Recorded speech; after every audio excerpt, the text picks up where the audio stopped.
Hi friends, welcome back again in 4B engineers. तो RAC का unit 2 के important question को हम डिस्कस करने वाले हैं। तो चलिए शुरू करते हैं।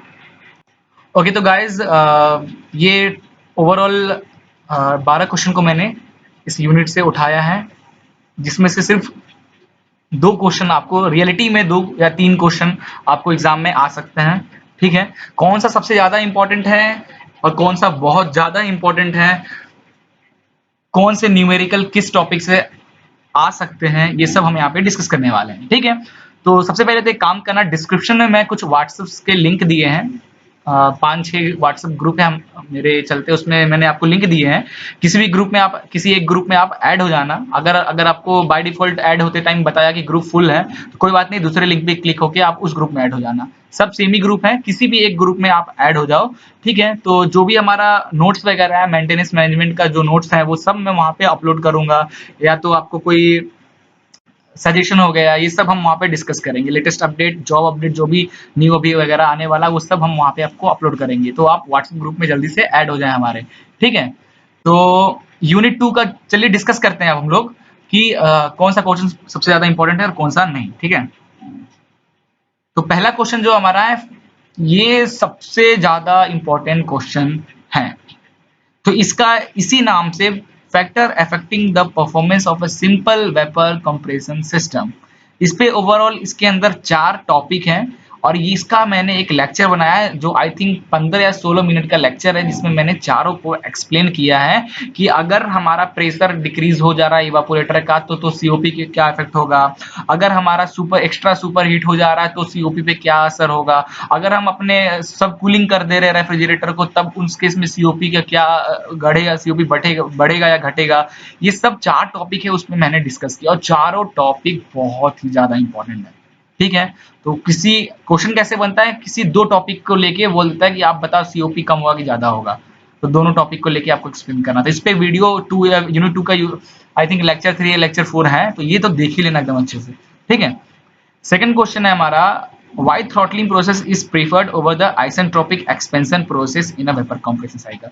तो थ्रॉटलिंग प्रोसेस क्यों बहुत ज्यादा इंपॉर्टेंट है वेपर कंप्रेशन सिस्टम। तो बताओ ये थ्रॉटलिंग में क्या होता है। एक्सपेंशन, तो एक्सपेंशन में क्या, pressure will be drop and pressure will be drop, it also temperature will be drop and the phase change will occur in the throttling process.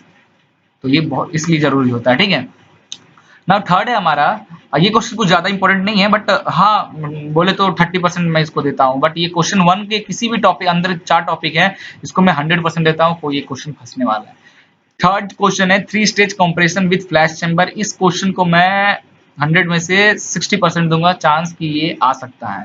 ठीक है, तो 3 stage compression with flash chamber, 3 stage मतलब 3 compressor chamber बनेगा, उसमें एक flash chamber लगा होगा। उसके टीएस और पीएच डायग्राम को एक्सप्लेन करते हुए पूरे साइकिल की वर्किंग आपको बतानी है। ठीक है, बस इतना ही। फोर्थ क्वेश्चन है, what do you mean by dry ice. तो ड्राई आइस क्या होता है, डायग्राम बनाना है और कैसे मैन्युफैक्चर किया जाता है वो। ठीक है, तो इसी टॉपिक पे न्यूमेरिकल बनता है। ठीक है, तो 2 टॉपिक का मैं नाम लूंगा जिसपे सबसे ज्यादा न्यूमेरिकल बनते हैं, उसमें से एक टॉपिक ये भी है। क्लियर है। फिफ्थ है कास्केड रेफ्रिजरेशन सिस्टम क्या होता है, उसके टीएस और पीएच डायग्राम आपको बनाना है और उसको एक्सप्लेन करना है। ठीक है, generally cascade refrigeration system means low temperature बनाने के लिए यूज होता है। ठीक है, now Linde Hampson cycle for air liquefaction. तो आप जब एयर लिक्विफिकेशन पढ़ोगे उसमें लिंडे और क्लाउड पढ़ोगे, उसमें से ये मैक्सिमम टाइम इसी को पूछा जाता है। बट जब आप इसको पढ़ोगे तो एक हल्का सा नजर क्लाउड पे डाल लेना, क्योंकि हो सकता है शायद गलती से क्लाउड दे दे। ठीक है, तो इसको जब पढ़ोगे हल्का सा नजर उस पे क्लाउड सिस्टम पे डाल लेना। 7th क्वेश्चन है, व्हाई कंपाउंडिंग इज गुड। ये बहुत इंपॉर्टेंट क्वेश्चन है। ठीक है, अगर ट्रिकी पेपर बना ये क्वेश्चन जरूर पूछेगा, क्यों आप कंपाउंडिंग करते हो, क्यों 3-4 या मल्टी कंप्रेसर कंपाउंड कंप्रेसर क्यों यूज करते हो, वर्क को कम करने के लिए। ठीक है, वर्क को कम करे और रेफ्रिजरेशन इफेक्ट, अच्छा सीओपी बढ़ता है इससे। ठीक है, और क्या करना है वो तो बनाना है, और 2 कंप्रेसर को यूज करते हैं, उसमें फ्लैश टैंक और intercooling with 2 stage refrigeration system, उसको बनाकर उसके डायग्राम बनाकर उसके पीएच डायग्राम बना के एक्सप्लेन करना है। ठीक है, इसमें 2 कंप्रेसर होंगे, एक फ्लैश चैम्बर होगा। ठीक है, इंटरकूलिंग कर रहे होंगे उसको, ऐसा मैंने लेक्चर बनाया हो, आप देख लेना। Now 2 stage vapour compression cycle with flash gas remover. तो 2 स्टेज वेपर कंप्रेशन साइकिल होगा जिसमें 2 कंप्रेसर होगा और एक फ्लैश चैम्बर होगा। तो उसका डायग्राम, उसका पीएच डायग्राम, उसको एक्सप्लेनेशन, ठीक है। टू स्टेज इंटरकूलिंग एंड सबकूलिंग, तो इंटरकूलिंग एंड सबकूलिंग जो है, ठीक है, इसका भी एक है। तो ये तीनों में से सॉरी ये 8 और 9 में से कोई एक क्वेश्चन आने का चांस है, और दोनों में से मैं किसी को गेस नहीं कर पाऊंगा कौन सा आ सकता है, ठीक है। 10th क्वेश्चन है हमारा, derive an expression for clearance volumetric efficiency of compressor. इसका सिर्फ 20% चांस है ये क्वेश्चन आएगा, अदरवाइज मुश्किल है, ठीक है।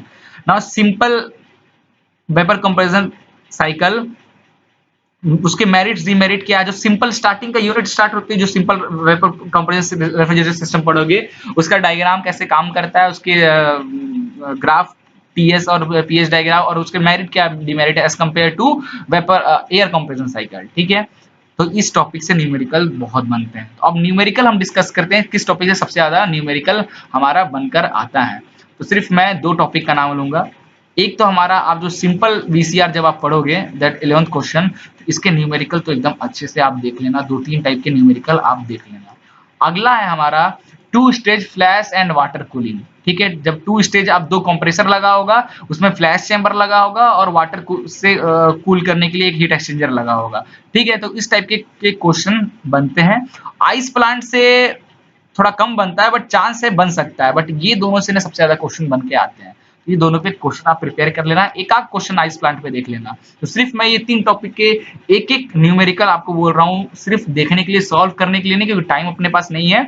सिर्फ देखना, 2 क्वेश्चन सिंपल पेपर पे देखना, 2 क्वेश्चन इस पे देखना, एक क्वेश्चन आइस प्लांट पे देखना, थोड़ा बड़ा वाला क्वेश्चन, ठीक है। आइस प्लांट का क्वेश्चन कब देखोगे, जब आप मैन्युफैक्चरिंग प्रोसेस पढ़ोगे, ठीक है, ये थ्योरी पढ़ोगे। 4th क्वेश्चन जब आप पढ़ोगे, उस टाइम उसका थ्योरी पढ़ने के बाद तुरंत उसके न्यूमेरिकल आप चेक करोगे, ठीक है।